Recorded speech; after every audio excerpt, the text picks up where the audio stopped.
만군의 여호와가 이르노라.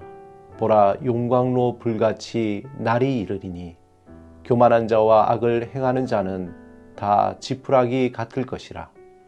그 이르는 날에 그들을 살라 그 뿌리와 가지를 남기지 아니할 것이로되 내 이름을 경외하는 너희에게는 공의로운 해가 떠올라서 치료하는 광선을 비추리니 너희가 나가서 외양간에서 나온 송아지같이 뛰리라. 또 너희가 악인을 밟을 것이니 그들이 내가 정한 날에 너희 발바닥 밑에 재와 같으리라. 만군의 여호와의 말이니라. 너희는 내가 호렙에서 온 이스라엘을 위하여 내 종 모세에게 명령한 법 곧 율례와 법도를 기억하라. 보라, 여호와의 크고 두려운 날이 이르기 전에 내가 선지자 엘리야를 너에게 보내리니 그가 아버지의 마음을 자녀에게로 돌이키게 하고 자녀들의 마음을 그들의 아버지에게로 돌이키게 하리라. 돌이키지 아니하면 두렵건대 내가 와서 저주로 그 땅을 칠까 하노라 하시니라. 모든 일에는 시작이 있으면 끝이 있습니다. 말라기서 4장은 구약의 마지막 장입니다.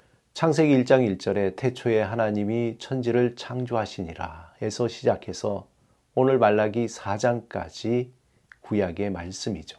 그 사이에 이 세상에는 온갖 이야기들로 가득 차 있습니다. 역사를 영어로 말하면 히스토리라고 합니다. 이 말을 잘 나눠보면 히스와 스토리로 나눌 수 있습니다. 역사라는 긴 시간에는 사람들이 살아오면서 만들어진 수많은 이야기들이 담겨져 있습니다. 그런데 그런 많은 이야기들은 인간의 이야기이기도 하지만 이 세상을 창조하시고 다스리시고 운행하시는 하나님의 이야기, 즉 그분의 이야기, His story입니다. 그렇다면 하나님의 그 이야기의 핵심이 무엇일까요? 하나님의 이야기의 핵심은 바로 사랑입니다.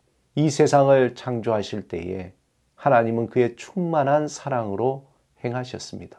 또한 이 세상을 운행하실 때에도 하나님은 그의 충만하신 사랑으로 행하셨습니다. 특별히 하나님은 온 천지 만물을 창조하신 후에 인간을 창조하실 때에 세상의 그 무엇보다 충만한 사랑으로 만드셨습니다.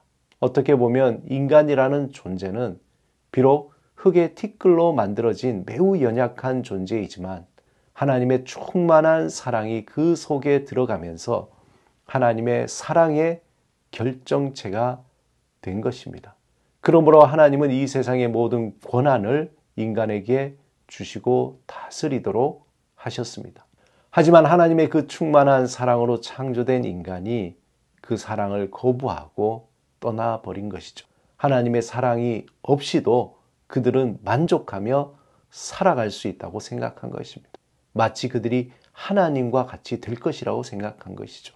이것을 성경에서는 교만이라고 합니다. 하나님이 없이도 살 수 있다는 마음. 그 마음은 결국 인간을 죽음이라는 어둠 속으로 몰고 갔습니다. 하나님의 사랑을 떠난 인간은 인생이라는 망망대해에서 이리저리 헤매면서 살아가는 존재가 되었습니다. 그 인생은 고통의 연속이며 스스로 헤어나올 수 없는 죄에 빠진, 그 죄의 늪에 빠진 삶이 되었습니다.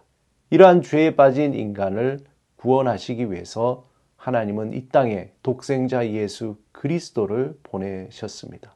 예수 그리스도를 통해서 하나님의 사랑으로 돌아올 수 있는 구원의 길을 만드신 겁니다.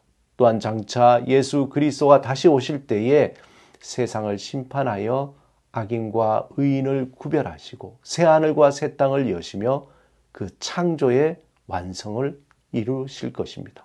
오늘 본문 1절 2절에 보면 하나님은 마치 용광로로 불같은 마지막 날에 이 땅에 임하며 교만한 자와 악을 행하는 자를 마치 지푸라기가 타는 것처럼 태워버릴 것이라고 예언하십니다. 또한 하나님을 경외하는 자들은 하나님의 영광의 빛으로 마치 외양간에 나온 송아지같이 자유함과 치유함을 얻게 될 것이라고 말씀합니다.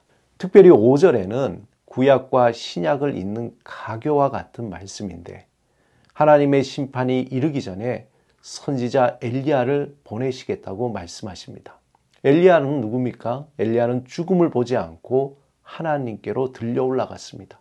엘리야는 이전에 모세에게 명령한 율법과 법도를 다시 회복하고 세대 간의 갈라진 마음을 서로 소통하게 하며 높은 것을 낮게, 낮은 것을 높게 하는 역할을 하게 될 것임을 말씀합니다. 즉 잃어버린 하나님의 그 사랑의 마음, 그 마음을 회복시키겠다는 것입니다. 하나님이 인간을 사랑하신다는 그 마음이죠. 하나님은 인류 역사 속에서 끊임없이 인간을 향해서 하시는 말씀이 있습니다. 그 말씀은 내가 너를 사랑한다입니다. 하지만 그 사랑의 음성을 거부하고 인간은 끊임없이 세상의 헛된 것에서 그 사랑을 찾으려고 자신의 모든 것을 바쳐 힘을 씁니다. 사랑하는 여러분, 모든 것이 시작이 있으면 끝이 있습니다. 아침이 되면 저녁이 오고 한 해가 시작되면 한 해의 마지막이 오게 됩니다. 우리의 인생도 태어나면 마지막에 죽음의 자리에 도달할 수밖에 없습니다. 그 긴 인생 속에서 가장 모든 세대를 통해서 변하지 않는 한 가지의 마음을 발견해야 하는 것이 있습니다. 그 마음은 하나님이 우리를 사랑하신다는 것입니다. 우리가 그 사랑을 알게 될 때에 우리의 인생의 방황은 끝이 나게 됩니다. 그 사랑을 알게 될 때 우리가 무엇을 위해서 어떻게 살아야 할지 알게 됩니다.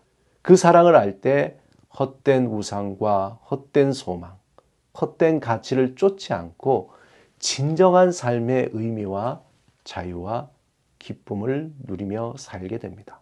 예수 그리스도 안에서 참 사랑이 되시는 하나님을 만나며 살아있는 소망을 품고 살아가시길 바랍니다. 하나님의 영광이 우리에게 비추어서 우리를 영화롭게 하시고 우리가 다시 하나님을 영화롭게 하는 새로운 삶, 하나님과 함께하는 영생의 삶을 살아가시는 오늘 하루가 되시기를 주님의 이름으로 축원합니다. 우리를 비추시고 고치시고 새롭게 하시는 하나님을 향해 마음을 다해 기도하겠습니다. 하나님, 우리를 사랑하시는 하나님의 마음을 깊이 알게 하소서. 우리의 마음을 치유하시는 광선으로 고쳐주시고 살아있는 소망을 따라 감사와 기쁨으로 살아가게 하소서. 어제보다 오늘이, 오늘보다 내일이 하나님을 더 깊이 알며 하나님께 더 가까이 다가가는 삶이 되게 하소서. 예수 그리스도 이름으로 기도드립니다. 아멘.